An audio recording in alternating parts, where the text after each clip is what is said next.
Muy buenos días. Disculpen mi inglés. Mi estimado amigo Héctor Martínez, que me pidió hablar sobre el papel rápidamente cambiante del cirujano en el cuidado contemporáneo del cáncer. Les mando saludos de la Sociedad de Oncología y les invito a venir a la reunión en marzo en Chicago el próximo año. Y quiero reconocer el valor de nuestra asociación, es decir, de la Sociedad de Cirugía Oncológica SSO, la SMEO y LASO, como bien lo señaló mi querido amigo el doctor Martínez. Quiero comenzar con un trabajo muy importante en el que participé con la comisión Lancet y que se publicó en Lancet Oncology sobre la cirugía global. Entregar una cirugía de cáncer accesible y perfectamente segura. Quiero darles algunas citas de este artículo que revisa la cirugía desde una perspectiva global.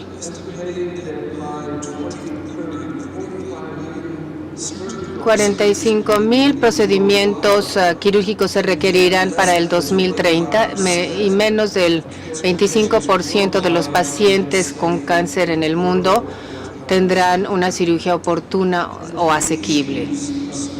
Y los problemas de la cirugía, la lentitud en la inversión en sistemas quirúrgicos públicos, una baja inversión en investigación y capacitación y brechas educativas son ampliamente difundidas. Así que se incluyen soluciones que no voy a leer, pero que incluyen la educación y la capacitación como una de las estrategias más importantes en las que podemos trabajar conjuntamente. Pensé que este era especialmente importante para esta organización, la SMEO, en donde los países de altos y medios ingresos, y estoy incluyendo a México, Estados Unidos y Canadá, tienen una obligación y oportunidad de expandir sus ofertas educativas a los cirujanos de países de menos ingresos para que tengan mejor uso de tecnología, incluyendo la videoconferencia, y también en asociación desarrollar programas específicos en contenidos de cáncer y la participación de los residentes en las sociedades. Creo que debemos trabajar en conjunto. Voy a revisar algunos de los criterios de capacitación que se utilizan en los Estados Unidos por la Asociación Americana de Cirugía, que certifica a los oncólogos cirujanos, y la SSO en asociación con la Sociedad Americana de Cirugía de Mama, que certifica a los becarios que terminan su capacitación en oncología quirúrgica mamaria. Quiero señalar que el Consejo Estadounidense de Cirugía, en sus competencias principales, en donde se requiere prueba y capacitación, incluye la oncología quirúrgica como parte de sus competencias importantes. Y esto es importante para cualquier nación que empieza a entrenar a cirujanos oncólogos. Reconocer e incluir en sus programas el contenido en experiencia clínica y la atención de pacientes oncológicos, no solamente en quirófanos, sino también en el manejo actual, contemporáneo o médico.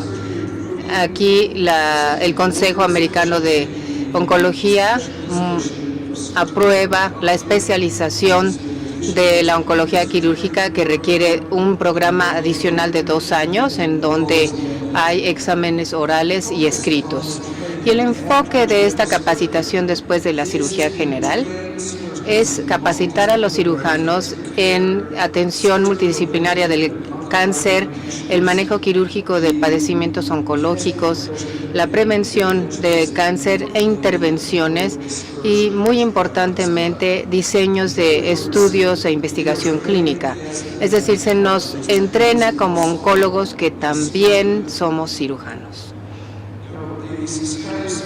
La Sociedad de Oncología y la Europea, con mi amigo Chandra R., que es presidente del Comité Internacional de la SSO, Ricardo Adicio, que es presidente de la SSO europea y el Dr. Berman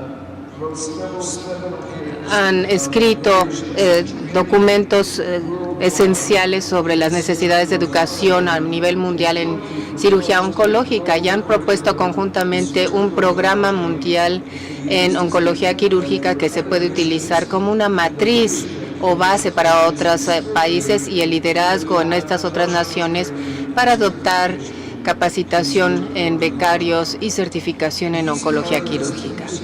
Estas son las características distintivas más allá de lo que el cirujano general que está capacitado a hacer para una buena cirugía oncológica. Estas son algunas de las habilidades tanto intelectuales como técnicas que se requieren para ser un oncólogo, un cirujano oncólogo. Y lo más importante, hay que considerar el manejo del cáncer en el aspecto de manejo terapéutico y su papel en el tratamiento multidisciplinario. Y lo más importante es estar en la mesa con radiólogos, oncólogos y médicos oncólogos para establecer el tratamiento de pacientes individuales.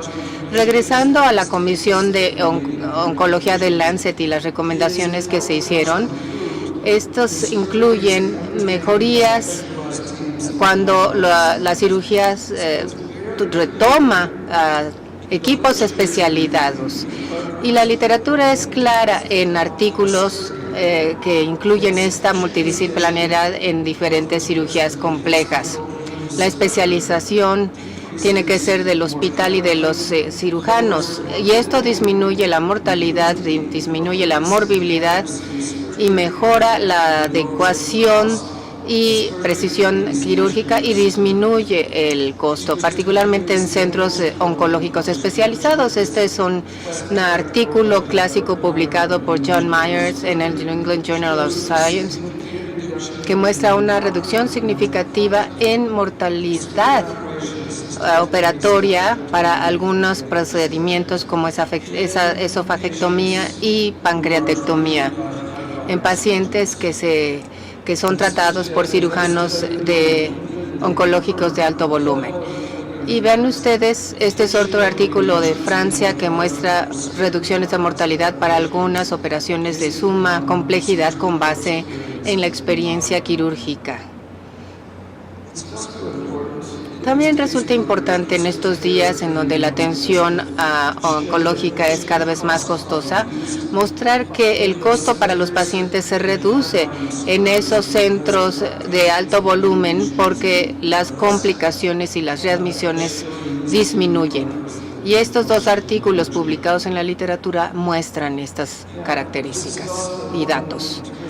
Esto es otro en términos de cáncer mamario en mi área, en donde en Inglaterra, en días previos, el cirujano general de cáncer de mama no tenía el nivel de especialización en los centros que te atendían a estos padecimientos como lo tienen ahora. Pero es interesante que para las cáncer de mama, las tasas de recurrencia local tuvieron una reducción del 57% y el riesgo de muerte por cáncer mamario fue de 20% más bajo cuando se operaban y trataban en centros especializados.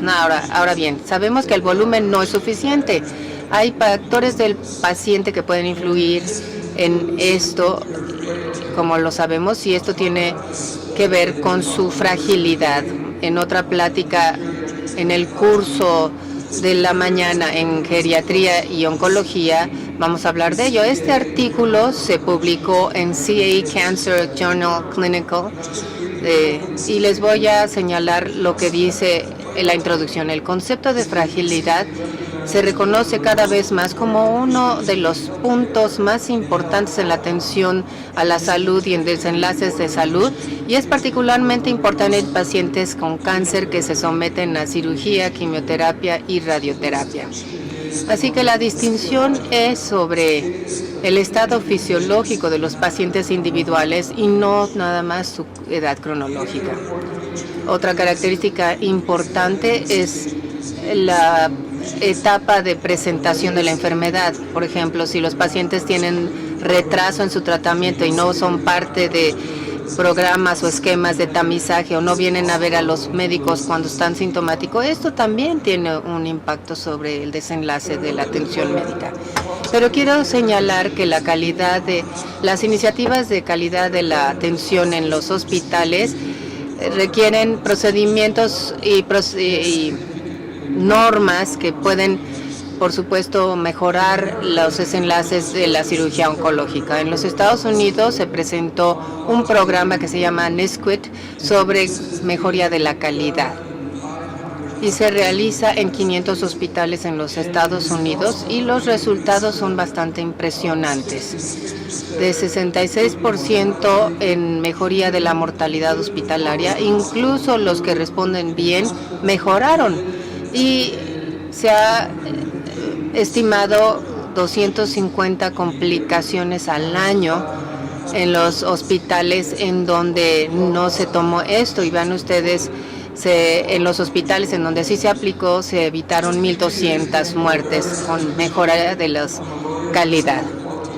En este abogado que es director de calidad de nuestro equipo quirúrgico, tiene estos ejemplos. La flecha roja es cuando se instituyeron políticas y procedimientos en todos los departamentos quirúrgicos y se muestra una reducción significativa en la falla respiratoria postoperatoria, en infecciones de la herida quirúrgica, en infecciones del tracto urinario, y estas más otras medidas muestran una reducción de la estancia hospitalaria para todos los procedimientos quirúrgicos en el MD Anderson de 7.2 días en el 2011 a 4.7, sin aumentar las tasas de readmisión en este periodo. Así que las iniciativas de mejoramiento de la calidad junto con políticas y procedimientos también pueden generar una diferencia en la reducción de costos y en el mejoramiento de la calidad y en los desenlaces de nuestros pacientes. Otro punto del panorama que está cambiando de manera muy rápida es que la cirugía en todo el mundo ya no es la única modalidad para el tratamiento de cáncer, o incluso ni siquiera es la primera modalidad de tratamiento. Nuestros colegas médicos van a administrar más tratamientos sistémicos como primer tratamiento en muchos cánceres, y nosotros debemos estar en la toma de decisiones para determinar cuándo es adecuado que se realice una cirugía como parte de nuestra influencia en la toma de decisiones. Cuando di mi mensaje de la presidencia a la Sociedad Oncológica hace 25 años, predijimos en aquel entonces que para el siglo XXI, que finalmente resultó ser cierto, es posible que una minoría de pacientes con cáncer se operará solo como una modalidad única de tratamiento. Es más probable que la quimioterapia, la radioterapia, ambas se utilizarán como tratamientos iniciales para el cáncer en muchos pacientes, en tanto que el tratamiento quirúrgico se relegará a un papel secundario o incluso terciario. Y esto es lo que está ocurriendo hoy en día en diferentes tipos de padecimientos, como el cáncer mamario siendo el prototipo. Así que este es el futuro de los cuidados en pacientes con cáncer. En la medida que más tratamientos sistémicos y mejores marcadores moleculares se utilicen para establecer la terapia sistémica puede generar respuestas patológicas completas. Ahora, el papel del cirujano es muy importante porque es muy claro que las pruebas radiológicas no pueden determinar una respuesta patológica completa. La tasa de falsos negativos es muy elevada y tenemos que extraer el tejido y hacer una determinación patológica. Así que somos muy importantes en nuestro papel para la etapificación de los pacientes como cirujanos. Este es un ejemplo de un paciente que tenía una respuesta patológica completa en el momento de la cirugía, e incluso en estos pacientes HER2 positivos, la respuesta patológica completa se obtiene ahora entre 50 y 60% de los pacientes, y esto cambia el panorama de cómo tratar a los pacientes con cáncer mamario, en particular en aquellos con cánceres en etapas 2 y 3.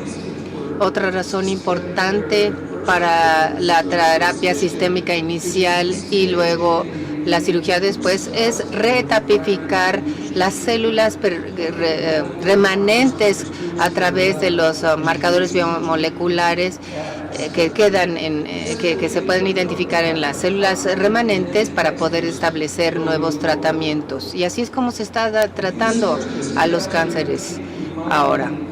Como cirujanos hay que recordar a nuestros médicos oncólogos colegas que hay 3 papeles de los cirujanos. Uno es reducir las tasas de sobrevida. Y esto ocurre en una minoría de nuestros pacientes. La mayoría de nuestros pacientes se beneficia de la cirugía por el valor de la tapificación y el control de la enfermedad local. Esta publicación del estudio MSLT2 con pacientes que tienen ganglio centinela metastásico en melanoma. Cuando se hace una cirugía adecuada, la linfadenectomía completa puede mejorar la tasa de control regional de la enfermedad y ofrece información pronóstica para tapificación. Sin embargo, no mejoró la sobrevida específica de melanoma, como mañana señalaremos. No hay valor en la linfadenectomía en ningún paciente, dado que no aumenta la sobrevida, pero en realidad no se está considerando otras razones por las cuales hacemos la cirugía para control regional de la enfermedad y tapificación, que ese es el papel importante. Esta es una publicación reciente de terapia adyuvante con nivolumab versus ipilimumab y hay una mejoría de sobrevida muy importante con un anti-PDL1. Quiero señalar que este estudio excluyó pacientes que tenían melanoma 3A.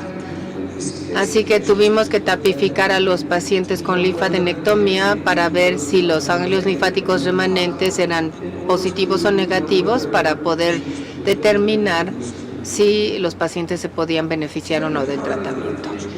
Otra parte en el futuro que está evolucionando rápidamente es que muchos de los fármacos nuevos que se están utilizando y son muy efectivos son de administración oral o subcutáneo, y esto facilitará que los pacientes reciban tratamiento y lo podrán utilizar durante meses y años el cumplimiento del tratamiento será mejor. Estos son algunos ejemplos de algunos agentes oncológicos subcutáneos y orales. Y la pregunta es, se da una prescripción para un medicamento que tiene toxicidad baja. ¿Quién va a escribir la prescripción? El cirujano tendrá la capacidad o trabajará con sus contrapartes oncológicas médicas para poder hacer la determinación de los tratamientos, como lo hacemos con antibióticos. Debo señalar que más de 1000 o más estudios con agentes sistémicos incluyen la cirugía como parte del tratamiento, así que el panorama de cómo tratamos a nuestros pacientes de cáncer hoy en día va a cambiar en forma dramática en los próximos 5 años. Aquí tenemos un ejemplo de un paciente obviamente selecto, en donde se utilizó un inhibidor de BRAF con un inhibidor de MEK-BRAF. Vean ustedes, en un paciente con melanoma avanzado, después de 15 días de tratamiento, el resultado. Hay otros problemas con este tipo de tratamientos en donde hay recurrencia posterior, pero lo que quiero señalar aquí es lo dramático de estos fármacos, que era muy diferente de lo que habíamos experimentado en años previos, en donde nuevos agentes sistémicos prolongaban la vida solamente durante unas semanas o meses, y estos nuevos agentes le están mejorándola por años. Este es otro ejemplo del inhibidor MEK-BRAF que se publicó apenas la semana pasada, mostrando terapia adyuvante en melanoma mutado BRAF en etapa 3, y la razón de momios aquí es de 4.7, es decir, 43% de reducción en la sobrevida libre de recidivas, y son avances dramáticos en poblaciones perfectamente seleccionadas.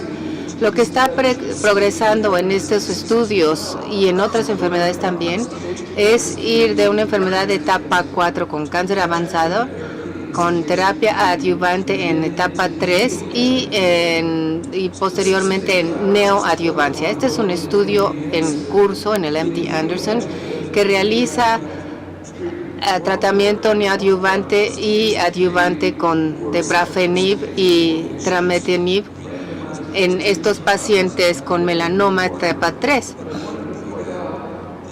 Quiero señalar que incluso después de los primeros 21 pacientes tratados, la respuesta patológica completa fue de 62%.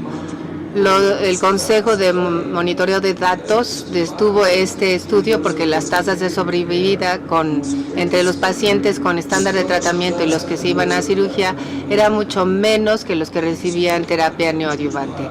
Ese es el tipo de estudios que vamos a ver en el manejo oncológico a partir de ahora. Además, hay una nueva disciplina del tratamiento oncológico que es la inmunoterapia, que ya ha existido durante los últimos 30 años, pero apenas en los últimos 5 o 6 años empezamos a entender el concepto de la inmunotolerancia y tenemos algunas herramientas para trabajar con ellos. Ahora podemos entender cómo romper la tolerancia y activar la respuesta tisular en ciertos pacientes.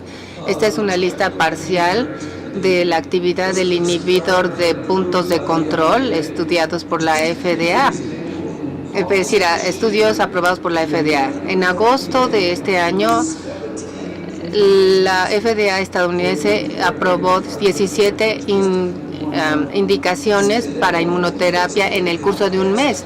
Así que esto ilustra lo rápido que se está moviendo este campo.